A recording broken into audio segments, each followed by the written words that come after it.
तो क्या पंचायत चुनाव को लेकर सरकार किसी बड़े बदलाव की तैयारी में है? और अगर वो बदलाव प्रस्तावित है तो वो कौन सा बदलाव होगा? क्या डायरेक्ट चुनाव की ओर बढ़ रहा है पंचायत चुनाव? हम ये समझेंगे। ये भी जानिए कि मऊ में अब्बास अंसारी को 2 साल के भीतर सजा कराने वाले पुलिसकर्मियों के साथ क्या हुआ है। ये खबरें आज का यूपी में। नमस्कार, मैं हूं कुमार अभिषेक, आप देख रहे हैं यूपी तक। हम हाजिर अपने न्यूज शो आज का यूपी में। तो उत्तर प्रदेश में जो त्रिस्तरीय पंचायत चुनाव होने जा रहा है, इस चुनाव में क्या सरकार पंचायत चुनाव में कोई बड़ा परिवर्तन करने वाली है?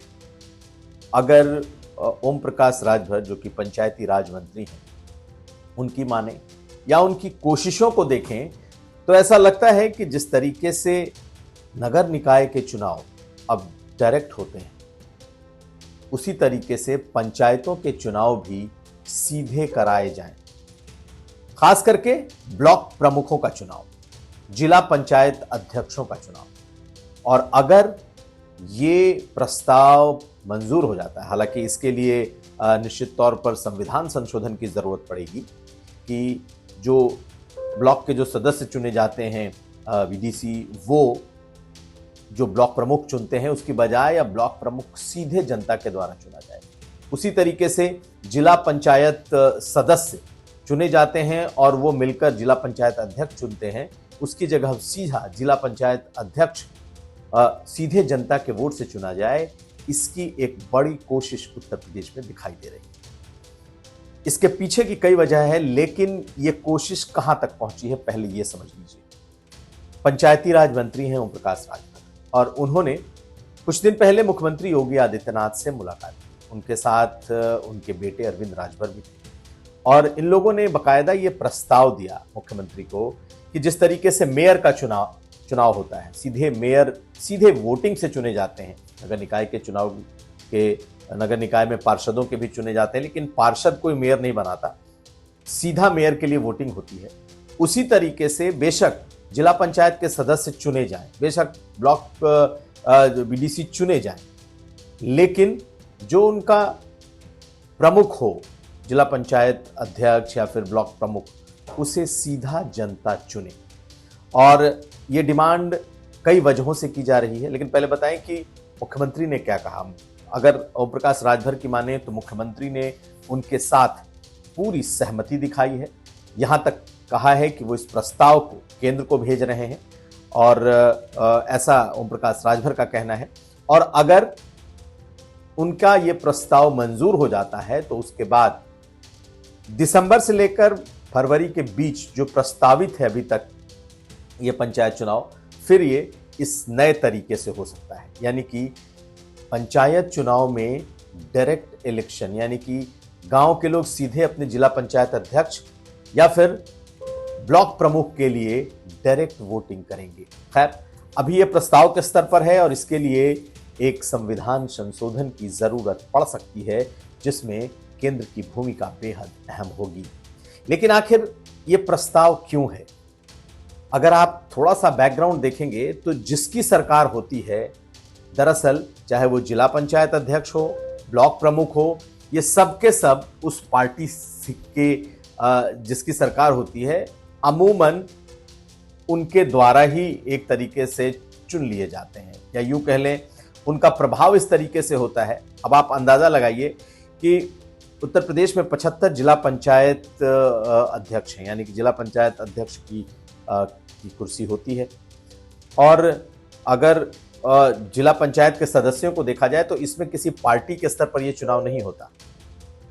इसमें पार्टियां अपने समर्थित कैंडिडेट्स जरूर खड़े करती हैं, लेकिन जीतने वाला किसी पार्टी से जुड़ा हुआ नहीं होता। और माना जाता है कि जब भी चुनाव होंगे तो जो सत्ताधारी दल होता है वो इसमें भारी पड़ता है। और अंदाजा इसी बात से लगाइए कि 65 जिला पंचायत अध्यक्षों में से जो 67 जिला पंचायत अध्यक्ष चुने गए, 67 75 में से, वो बीजेपी के हैं।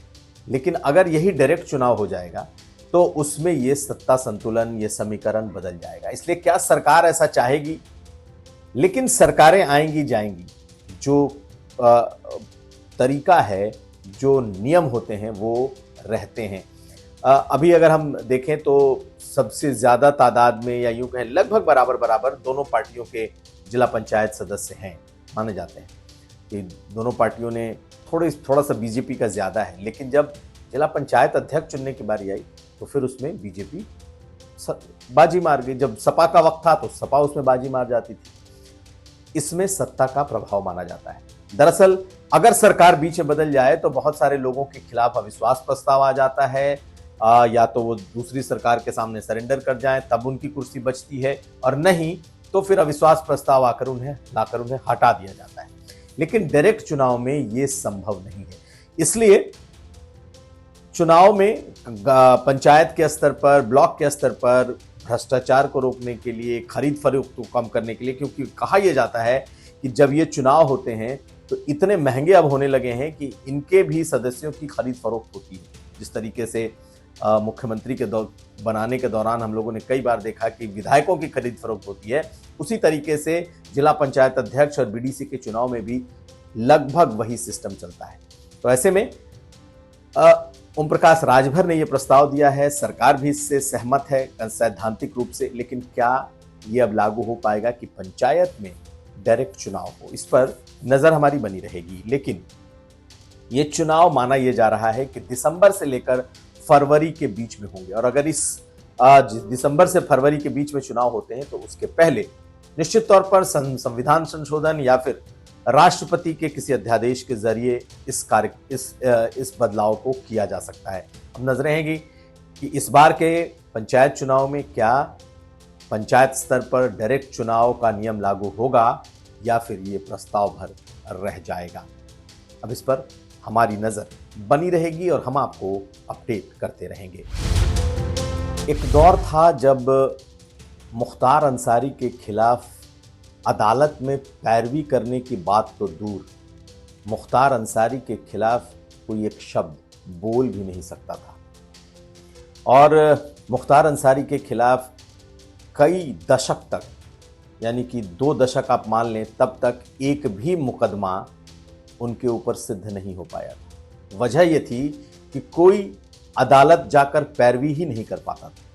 अगर कोई थाने जाकर के रिपोर्ट लिखा भी दे तो फिर उसकी खैर नहीं होती थी, उसकी शामत आनी तय थी, और अदालत की में गवाही की बात तो बहुत दूर, वकील भी खड़े नहीं होते थे।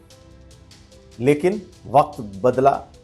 कहते हैं कि मुख्तार अंसारी के जितने किए हुए उनके पाप थे उसका हिसाब भी हुआ और उन पर मुकदमे भी हुए। खैर, मुख्तार अंसारी अब नहीं है, लेकिन उनके बेटे अब्बास अंसारी ने एक जो हेट स्पीच दिया था मऊ के चुनाव में, जब 2022 का चुनाव चल रहा था, और उस स्पीच में उन्होंने ये बात साफ साफ धमकाते हुए कहा था कि हमारी सरकार आने वाली है और अब एक एक चुन चुन कर उन सभी पुलिस वालों और अधिकारियों का हिसाब होगा, सबका नाम नोट करके रखना। तो ये एक ऐसी बात थी जो सीधे सीधे सत्ता प्रशासन को चुनौती थी, और इसे ही एक चैलेंज के तौर पर मऊ के अधिकारियों ने स्वीकार किया। और 2 साल में बाकायदा इस पूरे केस को, पहले तो इस मामले में एक एफआईआर दर्ज कराई गई जब ये हेट स्पीच हुई, और उसके बाद इस मामले को अदालत में लड़ा गया। 2 साल तक ये लड़ाई लड़ी गई और उसके बाद 31 मई को अदालत ने फैसला सुना दिया, जिसमें अब्बास अंसारी को 2 साल की सजा हुई और उनकी जो सदस्यता है विधानसभा की वो खत्म हो गई। तो बिना एक भी दिन विधान परिषद में अपनी हाजिरी लगाए, विधायक रहते हुए भी वो न तो विधानसभा आ पाए और उनकी विधायकी भी चली गई। लेकिन मऊ पुलिस ने इस काम के लिए अपने उन तमाम लोगों को सम्मानित किया है। वो एसआई जिसने सुओ मोटो कॉग्निजेंस लेकर पहले एफआईआर दर्ज की, अभियोजन पक्ष के वो वकील जिन्होंने 2 सालों तक पैरवी की, वो तमाम सिपाही जो इस पूरे मामले में गवाह बने रहे, और साथ साथ वो सभी अधिकारी जिन्होंने एक सुर में एक तरीके से इस पूरे केस की ऐसी पैरवी की कि 2 साल की सजा अब्बास अंसारी को हो गई। और अब मऊ पुलिस ने बाकायदा उन तमाम अभियोजन पक्ष के वकीलों को, एएसआई को, उन तमाम पुलिसकर्मियों को सम्मानित किया है। दरअसल ये सम्मान किसी व्यक्ति का नहीं है, ये सम्मान व्यवस्था से लड़ने के उस जज्बे का है जो बहुत कम दिखाई देता है। हालांकि कहा जाता है कि चूंकि ये सरकार योगी आदित्यनाथ की सरकार है और इसमें ऐसे जो बाहुबली हैं या जो बाहुबली और जो माफिया रहे हैं उनके और उनके परिवारों को अब कोई छूट नहीं मिल रही और उन्हें कानून और प्रशासन के सामने घुटने टेकने पड़ रहे हैं। ये उसका एक जीवंत उदाहरण है। अफजाल अंसारी जो कि मुख्तार अंसारी के बड़े भाई हैं, ये अब्बास अंसारी के चाचा हैं, उनसे भी लगातार ये सवाल पूछा गया है हेट स्पीच पर सजा का।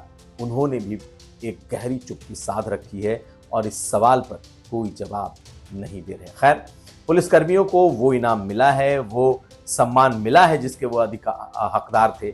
नहीं तो उत्तर प्रदेश ने अपने यहाँ के उन अधिकारियों का हश्र देखा है जिन्होंने कभी इन बाहुबली, इन माफियाओं के खिलाफ आवाज उठाई, तो उनके साथ क्या हुआ।